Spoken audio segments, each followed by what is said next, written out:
안녕하세요. 에리카 공학원 여러분, 에리카입니다. 오늘은 문장의 오형식 시작하겠습니다.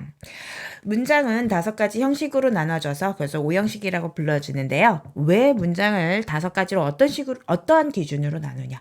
오늘 그거에 대해서 배워보도록 할 거예요. 문장의 오형식 첫 번째 형식, 1형식이죠. 1형식은 주어, 서술어로 이루어져 있고요. 2형식은 주어, 서술어, 보어. 3형식은 주어, 서술어, 목적어. 4형식은 주어, 서술어, 간접 목적어, 직접 목적어. 5형식은 주어, 서술어, 목적어, 목적격 보어예요. 여러분들 제가 이렇게 영어로 써놔가지고 이게 무슨 말이에요? 라고 하신다면은 바로 전 내용에 문장의 사요소에 대해서 나왔어요. 주어는 subject의 약자 써서 S고요. 서술어는 동사 verb의 약자를 써서 V라고 표시한다고 했었죠. 목적어는 object의 약자를 써서 O고 보어 같은 경우는 C, complement의 약자를 써서 C라고 표시를 하기로 했었어요. 그래서 그런 식으로 형식으로 나타나는데요. 나누는 기준은 바로 무엇에 따라 나눠지냐? 바로 동사의 성격에 따라 나눠집니다. 자, 우선 잠깐만요. 주어, 서술어, 목적어, 보어까지는 알겠는데 IODO는 무엇이냐라고 물어보시는 분이 계실 수 있으니까 한번 더 자세하게 설명해 드릴게요. 제가 사형식에서 간접 목적어, 직접 목적어라고 말씀을 드렸어요. 그래서 DO 같은 경우에는 직접의 라는 단어 direct의 약자를 써서 DO라고 쓰는 거죠. 그래서 direct object의 약자를 써서 DO 이렇게 되죠. 그러면 간접 목적어는 뭐냐? direct의 반대말 간접의 라는 뜻은요. indirect의 약자를 써서 IO가 되는 거죠. 여기까지 이제 이해하셨나요? 자, 그러면은 이 나누는 기준이 무엇이냐? 그것부터 한번 확인해 보도록 하죠. 잘 문장의 오형식을 보시면은요. 보어가 있는 혹은 없는 형식들이 있고요. 또 어떤 것은 목적어가 있는 혹은 없는 문장들이 보이실 거예요. 그래서 보어가 아까 영어로 뭐라고 제가 말씀을 드렸죠? complement라고 했어요. complement 무슨 뜻이죠? 보완하다라는 뜻을 갖는다고 그랬었어요. 즉 동사가 보완할 단어가 필요 없다라면 이것은 완전한 동사일까요? 불완전한 동사일까요? 보완할 필요가 없으니까 당연히 완전한 동사죠.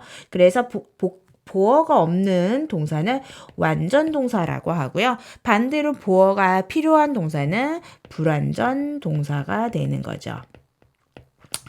자, 목적어가 필요 없어요. 목적어 없이 스스로 해결할 수 있는 동사는 그래서 자동사라고 하고요. 목적어가 필요한 동사는 반대로 타동사라고 하게 되는 거예요. 그럼 1형식부터 한번 보도록 할까요? 1형식 같은 경우에는 보어가 없어요. 목적어도 없죠? 그래서 1형식 같은 경우에는 완전 자동사가 되고요.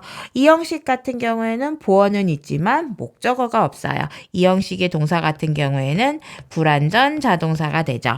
3형식 같은 경우에는 보어는 없지만 목적어가 있으니까 완전 타동사가 되고요. 4형식 같은 경우도 마찬가지로 보어는 없지만 목적어만 2개 있어요. 똑같이 완전 타동사예요.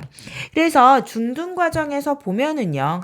간혹 한 번씩 고등이나 탭스 이러한 데에서도 쉽게 나온다면 이제 4형식에서 3형식으로 전환하는 그러한 문장들이 나올 거예요. 4형식에서 보통은 3형식으로 전환하는데 때로는 3형식에서 4형식으로 전환할 수 있는 이러한 형태들이 보여지는데요. 그 이유는 바로 뭐겠어요? 바로 동사의 성격들이 같기 때문에 그렇습니다. 둘 다 완전 타동사거든요. 그래서 이따가 요거 마무리가 되면은 바로 3, 4형식 어떤 식으로 전환하는지 가르쳐 드리도록 하겠어요. 5형식 같은 경우에는 목적어도 있고 보어도 있으니까 당연히 불완전 타동사가 되죠. 자, 문장을 5가지를 나누는 기준은 뭐라고요? 동사의 성격에 따라서 나눠진다고요. 이때 나누는 기준이 바로 뭐예요? 보어의 유무에 따라, 목적어의 유무에 따라입니다. 자, 그럼 이제 3형식과 4형식 전환하는 방법 한번 알아보도록 할까요? 3형식은 주어, 서술어, 목적어고요. 4형식은 주어, 서술어, 간접 목적어, 직접 목적어예요. 물론 3형식에서의 목적어는 을로 해석을 할 거예요. 자, 3형식과 4형식 전환하는 방법은 주어는 주어대로, 서술어는 서술어대로. 그렇다면 목적어, 이 오에 들어가는 목적어는 어떤 어일까요? IO일까요? DO일까요? 간접 목적어는 해석이 어떻게 되냐면 뭐뭐에게라고 해석이 되고요. 직접 목적어는 을로 해석이 될 거예요. 그러면 어떤 I가 가겠어요? DO가 가겠죠. 직접 목적어가 이 자리에 가요. 그럼 간접 목적어 IO는 어떻게 돼요? 그대로 갖다 쓰면은 큰일 나요. 왜냐? 간접 목적어는 분명히 품사가 명사 대명사일 거예요. 품사가 명사 대명사라는 것은 죄송합니다. 문장에서 주어, 보어, 목적어 역할을 한다라는 거죠. 그렇다면 그렇게 되면 사명식 주어, 서술어, 목적어 형태가 틀어질 수가 있기 때문에 이 간접 목적어 명사 대명사의 성격을 바꿔줘야 돼요. 우리가 지난 시간에 팔품사에서 명사 대명사의 성격을 바꿔주는데 사용하는 품사를 배웠어요. 그게 바로 뭐였죠? 네, 맞아요. 전치사예요. 이때 전치사와 간접 목적어가 결합해서 부사구가 됩니다. 자, 그래서 누구누구에게 해주다라고 해서 동사를 꾸며주는 품사는 부사구가 되는 거죠.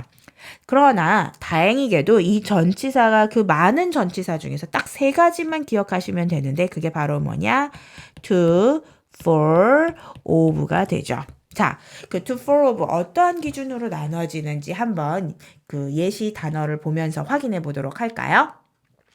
먼저 for 해석이 어떻게 돼요? 뭐뭐를 위해라고 해석이 되고요. to는 누구누구에게라고 해석이 돼요. 자, to와 for 중에서 어떤 것이 더 정성이 많이 들어가 있나요? 맞아요. for가 정성이 좀 더 들어가는 느낌이죠.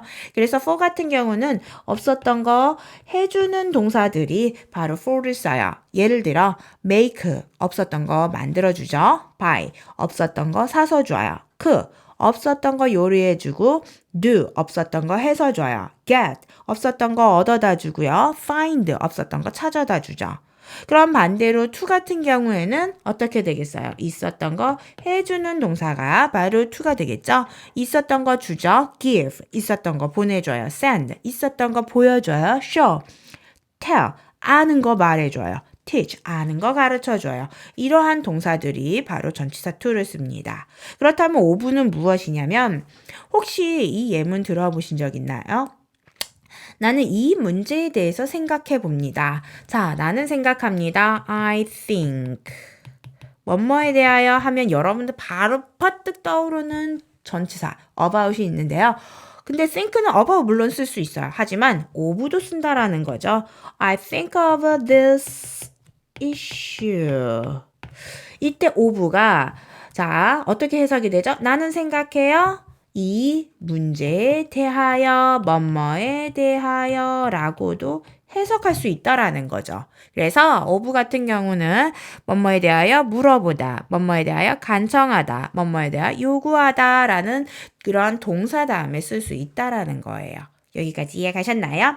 그럼 우리 예문을 가지고 보면서 어떤 식으로 사형식 문장이 사명식으로 혹은 사명식 문장이 사형식으로 전환이 되는지 알아보도록 할 거예요. 자, 지금 나와 있는 문장이 몇 형식인지 모르겠어요. 하지만 우리가 알아볼 수는 있겠죠? He gave a rose. 그는 은는으로 해석하면 뭐라고 했죠? 주어가 된다고 그랬어요. 줍니다. 뭐뭐다라고 해석하면 서술어예요. 그는 주었어요. 누구에게? 그녀에게. 뭐뭐에게라고 해석했으니까 간접 목적어 무엇을? A rose. 하나의 장미를 을로 해석했으니까 직접 목적어가 되겠죠. 주어, 서술어, 간접 목적어, 직접 목적어 몇 형식인가요? 그렇죠. 4형식 문장이죠. 이 4형식 문장을 3형식으로 전환하겠어요? 그러면 주어는 주어대로 he. 서술어는 서술어대로 gave. 아이고, 점을 찍으면 안 되는데 제가 실수로 찍었네요. 그는 주었어요. 무엇을 주었을까요? A rose. 하나의 장미를. 직접 목적어가 바로 내려와야겠죠. 그래서 a rose. 그 다음에 전치사를 가지고 와야 되는데 전치사를 뭘 써야 돼요? 동사가 gave. 주는 동사죠. 있었던 거 주는 거니까 전치사 to를 쓰겠네요. to. 그 다음에 바로 her. He gave a rose to her. 이렇게 해서 자, 한번 이게 3형식인지 확인해 보도록 할게요. 그는 he가 주어가 되고요. 주었다 서술어가 되겠죠. 무엇을 주었어요? A rose, 하나의 장미를 을룰로 해석했으니까 목적어죠. 전치사, 명사 결합했으니까 구가 돼요. 그녀에게 주었다. 동사 gave를 꾸며줬으니까 동사 수식하면 부사죠. 그래서 부사구가 되죠. 주어, 서술어, 목적어, 그래서 사명식 문장이 되는 거예요. 자, 오늘은 그래서 문장의 5가지 형식에 대해서 간략하게 한번 배워봤고요. 다음 시간에는 동사의 시제에 대해서 한번 배워보도록 할 겁니다. 에리카 공화국의 기본 문법 수업은요. 매주 화요일, 목요일 저녁 10시에 업로드 되니까요. 참고해 주시고요. 다음 시간에 또 만나요. 바이바이.